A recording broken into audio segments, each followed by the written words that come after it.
Tam, kad ūkininkai bei miškininkai galėtų sėkmingiau įgyvendinti teisės aktų nustatytus valdymo ir geros agrarinės bei aplinkosaugos būklės reikalavimus, darbo saugos standartus, diegti agrarinės aplinkosaugos priemonės, pagerinti ūkių veiklos buhalterinės apskaitos tvarkymo būklę, o miškininkai galėtų taikyti pažangaus ūkininkavimo metodus, Lietuvos kaimo plėtros 2007-2013 metų programoje numatyta skirti paramą fiziniams ir juridiniams asmenims, užsimantiems žemės ir miškų ūkio veikla.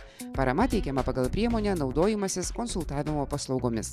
Tie ūkininkai, kurie neturi profesinio pasirengimo ūkininkauti arba kurie nori pasinaudoti teikiamą ES paramą, jie turi išklausyti ūkininkavimo pradmenų mokymo programą. Paramos lėšos gali būti panaudojamos kompensuojant dalį išlaidų paramos gavėjų patirtų naudojantis konsultavimo paslaugomis. Pagal priemonės naudojimasis konsultavimo paslaugomis veiklos sritis finansuojama iki 80% tinkamų išlaidų.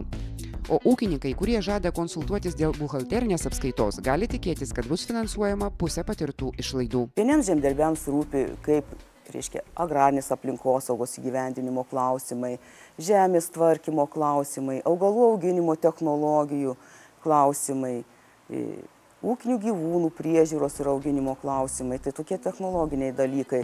Skirtingoms priemonėms naudojimasis konsultavimo paslaugomis veiklos sritims įgyvendinti vienam pareiškėjui skirta maksimali paramos suma svyruoja nuo 1209 iki 2244 litų. Paramos dydis pareiškėjams priklausys nuo pirktų konsultavimo paslaugų kiekio, tačiau maksimali paramos suma negali viršyti 5179 litų vienam paramos gavėjui per 2007-2013 metų laikotarpį.